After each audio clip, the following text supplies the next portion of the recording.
কি হলো বন্ধুরা, মশলা বাটার ভয়ে তোমরা লোটে মাছ খাচ্ছ না? চলো, আর তোমাদের কোনো ভয় নেই।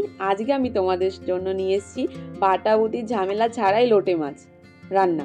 চলো, এর জন্য দেখো কিছু লোটে মাছ আমি ভালো করে কেটে দিয়ে পরিষ্কার করে নিয়েছি, আর তারপর যাতে লবণ হলুদ মাখিয়ে নিয়েছি।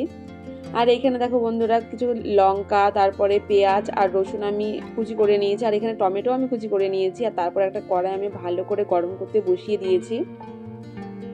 তো সেই কড়াইটা গরম হয়ে গেলে এখানে দিয়ে দিয়েছিলাম আমি তেল, আর তারপরে দিয়ে দিয়েছি আমি ফোড়ন, আর ফোড়নে দিয়েছি এখানে গোটা কাঁচা জিরে। আর এটা দেওয়ার পরে দেখো ভালো করে আমি একটু নাড়িয়ে নিচ্ছি।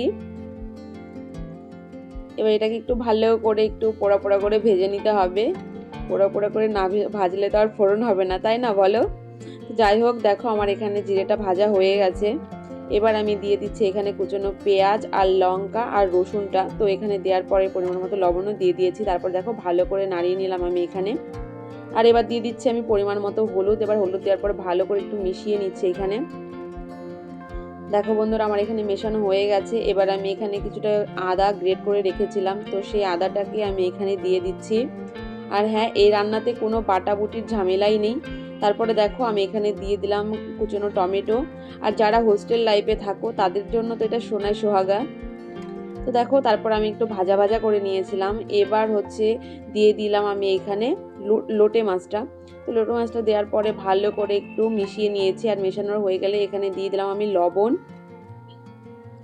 স্বাদ অনুযায়ী লবণ দেওয়ার পরে বেশ ভালো করে একটু কষা কষা করতে হবে। আর হ্যাঁ, এখানে ভাজা জিরের গুঁড়ো আর গরম মশলাটা আমি একবারে দিয়ে দিয়েছি, কেননা বন্ধুরা পরে আর নাড়াচাড়া করানো যাবে না। আর পরে যদি নাড়াচাড়া করতে যাও তাহলেই কিন্তু ভেঙে যাবে মাছগুলো, তো গোটা গোটা আর থাকবে না। তো এর জন্য দেখো ভালো করে মিশিয়ে নিচ্ছি আমি। আর হ্যাঁ দেখো, এটা কিন্তু কোনো জল ইউজ করা যাবে না, কেননা লোটে মাছ থেকে জল বেরোবে। আর দেখো, তোমাদের সঙ্গে কথা বলতে বলতে আমার জলটা বেরিয়ে আবার জলটা শুকিয়েও গেছে। আর এবার দেখো তেলও বেরিয়ে গেছে মশলা থেকে। এবার আমার রান্না হয়ে গেছে। আর বেশি নাড়াচাড়া কিন্তু একদমই করা যাবে না, তাহলে কিন্তু মাছগুলো আর গোটা থাকবে না, সব একদম কুচি কুচি হয়ে যাবে।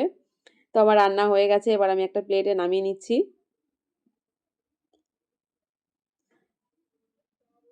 দেখো দেখতে কত সুন্দর হয়েছে। আর হ্যাঁ, তোমাদের যদি আমার ভিডিও দেখে ভালো লাগে অবশ্যই তোমরা কিন্তু বাড়িতে একবার ট্রাই করে দেখো। আর হ্যাঁ, আমার চ্যানেলটাকে সাবস্ক্রাইব করতে কিন্তু ভুলো না। দেখো আমি এখানে টেস্ট করে দেখছি কেমন হয়েছে খেতে। সত্যি বলছি বন্ধুরা, জাস্ট ওয়াও হয়েছে খেতে, দারুণ।